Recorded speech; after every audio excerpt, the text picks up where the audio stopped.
for my grandkids. And if you can relate to this willingness to learn, then this book will help you. This book is not a woman's book. It's not a declaration of war, nor a plea for peace. It's a book for anyone who is courageous enough to realize they, like me, have much to learn. Let's do this together. We can dream about creating a better world, reconciling the genders, and living without fear, or we can wake up and start doing it right now.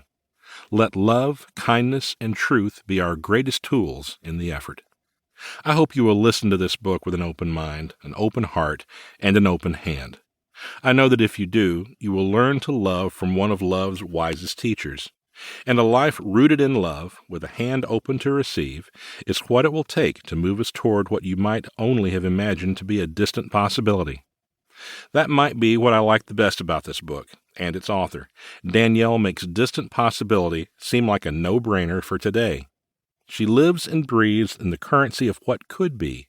She sees the problem, but also the possibilities, and this might be what we need more than ever before. Men and women were made to work together to transform the future. Not separate work, but together work. It is not only a winning formula for change, it's a way of love that is the most transformational currency on the planet. Buckle up. Here's to a conversation about reconciliation, vision, partnerships, hope, equality, mutuality, and freedom. Once we hear about it, while listening in private, let's join together in living out what love looks like in public. Bob Goff, chief balloon inflator and best-selling author of Love Does and Everybody Always. The map. For any journey, it's helpful to have a map. Maps offer perspective, but they also help us plan the trip. The graphic in the accompanying PDF is an attempt to show you what I've envisioned as a map of the mental process from where we are right now in our current relationship crisis to where we want to be, reconciled, restored, and thriving as we live and work together in peace, and how we get there. Our journey toward a transformed world where women and men can work together will require us to start from the future. As you know, that's the beauty of a map. It helps us see where we want to go, our future destination, and figure out how to get there. When it comes to social change, we don't usually think of the future or of maps, so though it may be counterintuitive, it is essential that we determine just that, where we want to end up, so that we can figure out how to get there. Think of it this way. We aren't just cleaning up a mess.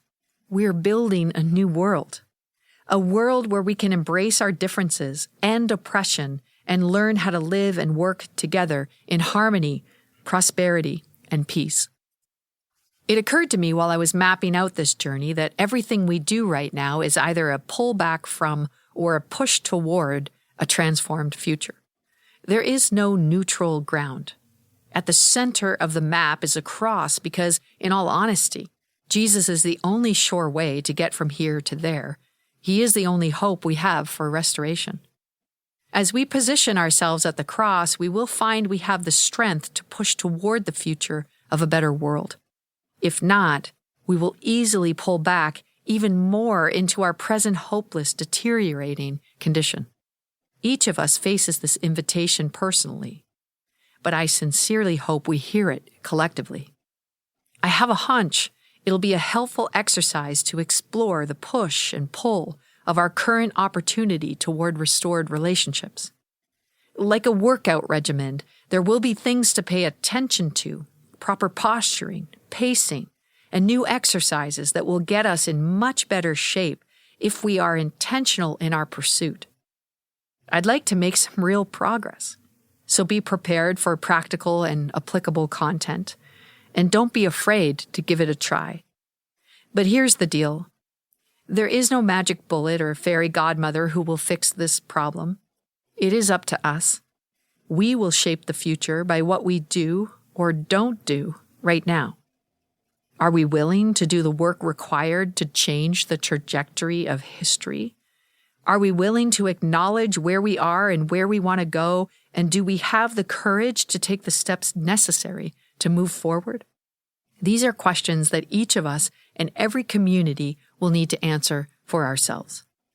This is a strategic time for that answer to be a resounding yes. I'm